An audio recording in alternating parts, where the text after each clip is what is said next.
fires of Heaven Guild.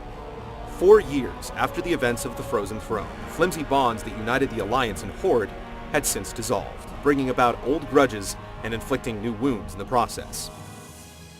The game set the precedent for a conflict unlike any the world of Azeroth had seen, and it would demand a world stage for its events to play out.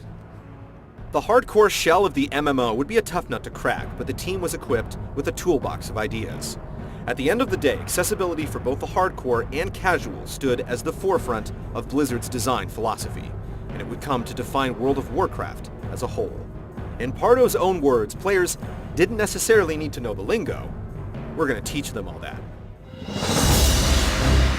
Education started at the very beginning. After drawing straws with realm selection, players were thrust into the character creation process with a number of options encompassing gender, race, class, and appearance.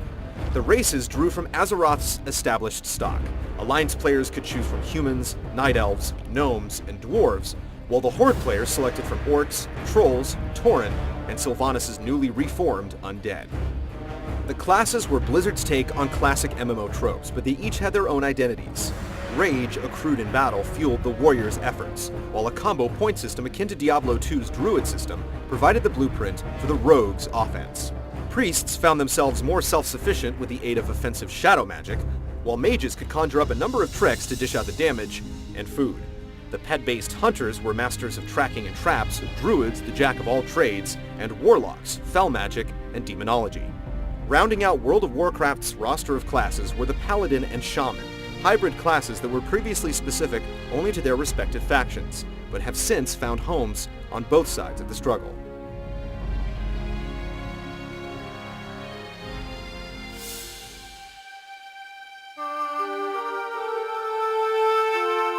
After the finishing touches to the character were set, players were ejected to one of 6 starting locations where they would pick up on the basics of the game. Quests were established early on as a central means of progression, earning player characters a tidy sum of experience points with each turn-in. With enough XP, characters would level up, bequeathing an increase in stats and a set of new skills to learn through skill trainers situated at cities and towns. Inevitably, each zone's clusters of quests would lead players to a 5-man instance to complete. With the Alliance's Westfall as the template, many other areas in the game would follow its example, setting up a flow of zone progression that was quick, fun, and painless.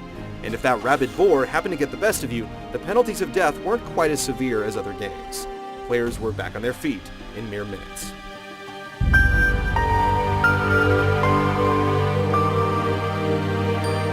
Once the player was ready to stretch their legs outside of the sandbox, travel, in the form of boats, trains, and flight points, allowed quick transit around zones, chopping down needless runaround, as well as the zone-loading borders prevalent in many other MMOs at the time. If players needed to get back to town, quick transport was only a Hearthstone's throw away. By the player's 20s, their character would have accumulated a number of skill points to invest among 3 different talent trees for their class. If World of Warcraft were a website, this would be its personality test. What sort of build you spec'd into defined your playstyle in the game, and to a greater extent, the role that you would play in parties. Team play would also come into effect around this time as an essential part of the experience, either through completing difficult group quests, or for running instances to score XP and fat loot along the way. With team play came the social aspect of the game. Socializing through general chat and at the old meeting stones often brought about the formation of parties and the occasional guild invite,